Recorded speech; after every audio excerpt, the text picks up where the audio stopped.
क्या कह रहे हैं, वो चालू तो हुआ है, देखो उसके सॉफ्टवेयर में पीछे ये सही प्रॉब्लम।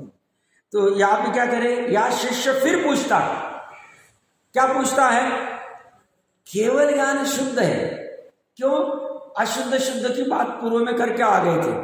केवल ज्ञान शुद्ध है और छद्मस्त ज्ञान अशुद्ध है। वह छद्मस्त का अशुद्ध ज्ञान केवल ज्ञान का कारण नहीं है।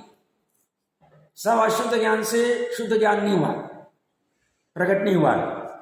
किस लिए कारण नहीं है, शुद्धम तु व्याणंतो शुद्धमेव पयम लहरी जीवो इति, अर्थात शुद्ध को जानता हुआ जीव शुद्धात्मा को प्राप्त होता है, ऐसा आगम का वचन है। परंतु ऐसा नहीं है, क्योंकि छद्म, अभी यहां से समाधान चालू हो गया। तो उसने क्या आधार दिया, सब शुद्ध को जानता हुआ जीव शुद्धात्मा को प्राप्त होता है, तो केवल ज्ञानी शुद्ध है और ये अशुद्ध है, तो इससे काम नहीं होगा। तो जैसे आचार्य देव कह रहे ऐसा नहीं, क्योंकि छद्मस्त का ज्ञान कथनचित शुद्ध कथनचित अशुद्ध है, मिश्रता है इसमें। वही इस प्रकार है, यद्यपि केवल ज्ञान की अपेक्षा शुद्ध नहीं है, अशुद्ध ही है, तथापि मिथ्यात्व राग आदि से रहित पने के कारण वितराग सम्यकत्व चारित्र सहित पने के कारण शुद्ध है। मिथ्यात्व का अभाव हो गया, अनंतानुबंधी के राग आदि का अभाव हो गया। मिथ्यात्व और अनंतानुबंधी के राग का अभाव कहाँ होगा, चतुर्थ गुणस्थान में। उससे रहित हो गए तो उस समय में क्या होगा, कह रहे वितराग सम्यकत्व चारित्र सहित पने के कारण शुद्ध है। चतुर्थ गुणस्थान में वितरागी है, हाँ है। अनंतानुबंधी के राग का अभाव कौन वितराग का कहे। और जो तीन प्रकार के अभी राग बाकी है प्रत्याख्यान, उनको हमने गौण कर दिया, हमें पता है, हमने उनको मुख्य नहीं किया। हम अभी अनंतानुबंधी के अभाव की शुद्धता को देख के उसको वितरागी कह रहे हैं। हमें पता है चारों प्रकार के कषाय के अभाव में ही शुद्धता होगी, पूर्ण निर्मल, बट एक देश शुद्धता को हमने शुद्धता कह दी, कथनचित शुद्धता को शुद्धता कह दी, हम पूर्ण शुद्धता कह वितरागी कह दिया। तो वितराग सम्यकत्व, सम्यक दर्शन के साथ जो चारित्र सहित पने के कारण शुद्ध है। अभी चारित्र का अर्थ कोई छठवें सातवें वाला लेवे तो स्वरूपाचरण चारित्र फिर क्या है, तो चौथे वाला भी लेना पड़ेगा, बट यस चरणानी उसको मानेगा नहीं। सहित पने के कारण शुद्ध है। अभेद नहीं से पुनः छद्मस्तो संबंधी भेद ज्ञान आत्मस्वरूप ही होता है। जब छद्मस्तों का जो भेद ज्ञान होता है, अभेद नहीं से देखे आत्मा के स्वरूप वाला ही होता है। इसलिए एक देश व्यक्ति रूप, अभी यहां महत्वपूर्ण क्या बताएं, छद्मस्त शब्द यूज किया। अगर जैसे आचार्य देव मुनि यूज करते तो बड़ा बवाल खड़ा होता। क्यों, सब देखो मुनि के वितराग सम्यकत्व चारित्र है, मतलब छठवें सातवें गुण स्थान से ही शुद्ध उपयोग होता है। या प्रकरण क्या चल रहा है, अभेद नय से पुनः छद्मस्तो संबंधी भेद ज्ञान आत्मस्वरूपी होता है। मतलब अभेद से देखे तो आत्मस्वरूपी उनका जो ज्ञान आदि है। तो कोई कहेगा सब छठवें सातवें नहीं होता है, बट उन्होंने छद्मस्त शब्द यूज किया, छद्मस्त पहले से 12वें में। तो कोई कहेगा सब छद्मस्त पहले से 12वें में, तो पहले वाला भी फिर भेद ज्ञान के सहित आत्मस्वरूप है, बट वहां उन्होंने सम्यकत्व शब्द यूज किया। तो पहले दूसरे तीसरे में सम्यक दर्शन नहीं होता है, इसलिए उसका खंडन हो गया। और चौथे से सम्यकत्व होता है और छद्मस्त भी है, इसलिए चौथे में भी इसको हम कह सकते हैं। हाँ, प्रचुरता नहीं, मुनिराज की प्रचुरता हर अंतर्मुहूर्त में। चतुर्थ वाले का 6 महीने का वासना काल हो सकता है, बट संभव है, उसे भी संभव है। तो ये कह रहे हैं छद्मस्त संबंधी भेद ज्ञान आत्मस्वरूप ही होता है, इसलिए एक देश व्यक्ति रूप उस ज्ञान के द्वारा, वो ज्ञान कैसा है, एक देश व्यक्त हुआ है।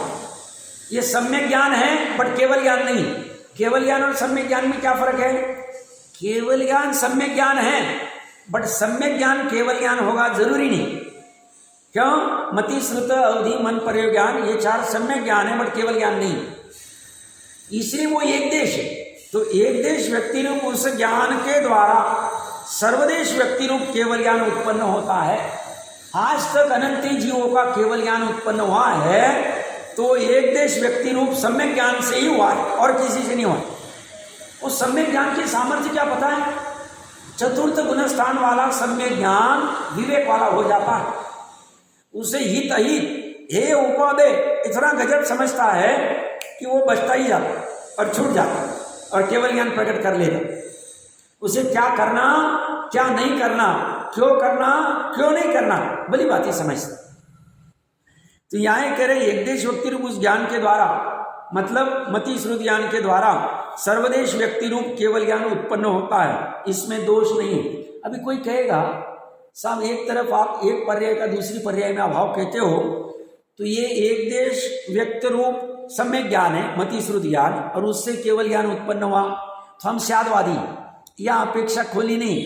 समझ भद्र कहते हैं हम सभी जैनी स्यादवादी। तो हमने स्यादवाद क्या किया, जब जब केवल ज्ञान प्रकट होगा तब तब अनंतर पूर्व क्षणवर्ती पर्याय में, उसके पूर्व पर्याय में 12वें गुणस्थान की अंतिम पर्याय में सम्यक मति श्रुत ज्ञान रहेगा।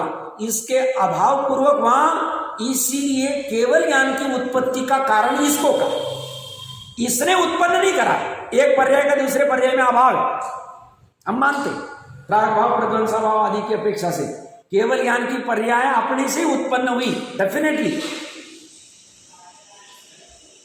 पर जब उत्पन्न हुई तब कुमति कुश्रुत और विभंग अवधि ज्ञान की पर्याय नहीं थी एक, और सम्यक ज्ञान की पर्याय थी, उसका अभाव हुआ।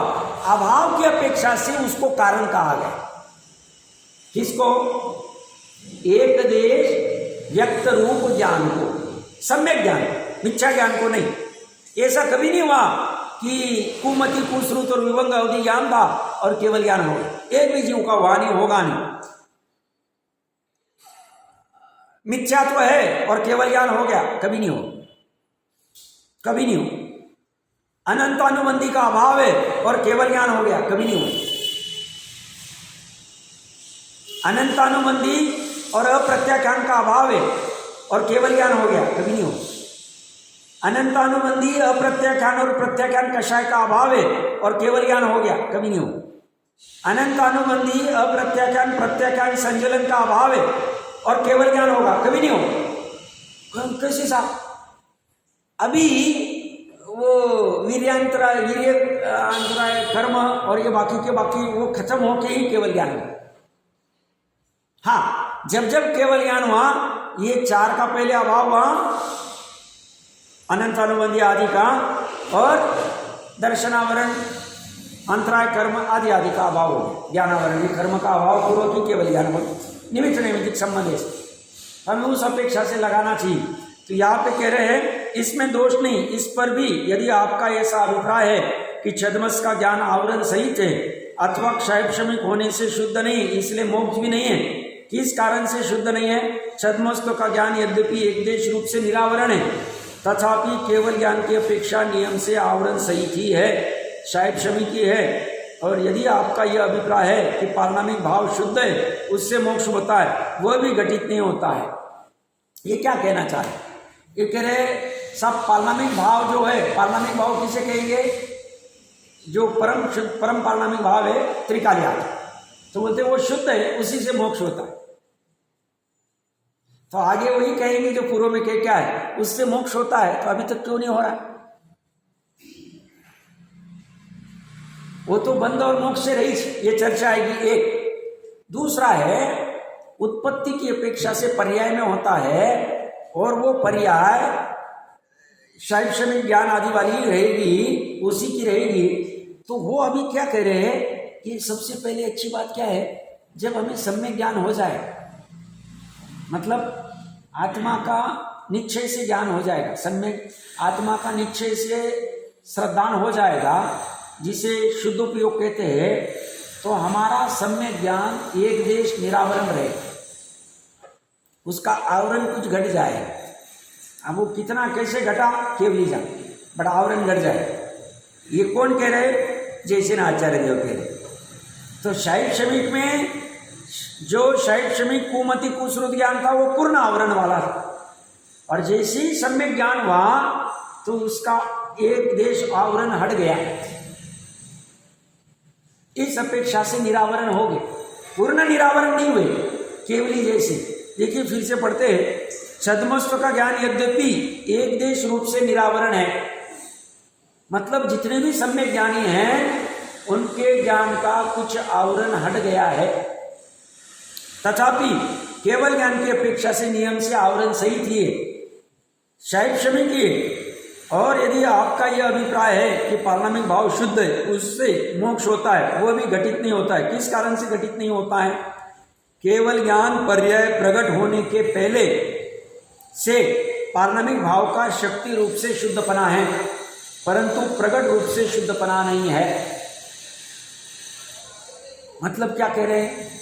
अभी वर्तमान में हमारा त्रिकाली शुद्ध आत्मा शुद्ध ही है, त्रिकाली आत्मा अभी वर्तमान में शुद्ध है, बट प्रकट कहां हो रहा है? प्रकट कौन करेगा? प्रकट कभी भी पर्याय में होगा, द्रव्य और गुण में प्रकट होगा नहीं, होने की जरूरत नहीं, क्योंकि द्रव्य और गुण में प्रकट ही है। क्योंकि वेदन जो होता है, अनुभव जो होता है, पर्याय का ही होता है।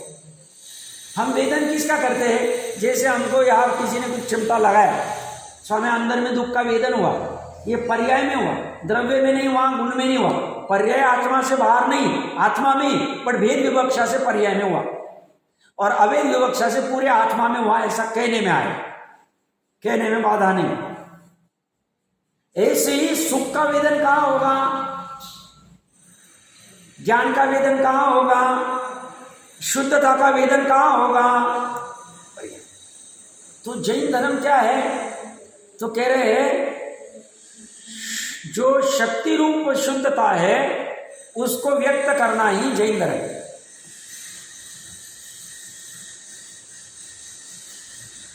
शक्ति रूप शुद्धता त्रिकाली की, उसको, उस शुद्धता को व्यक्त करना ये जैन धर्म है।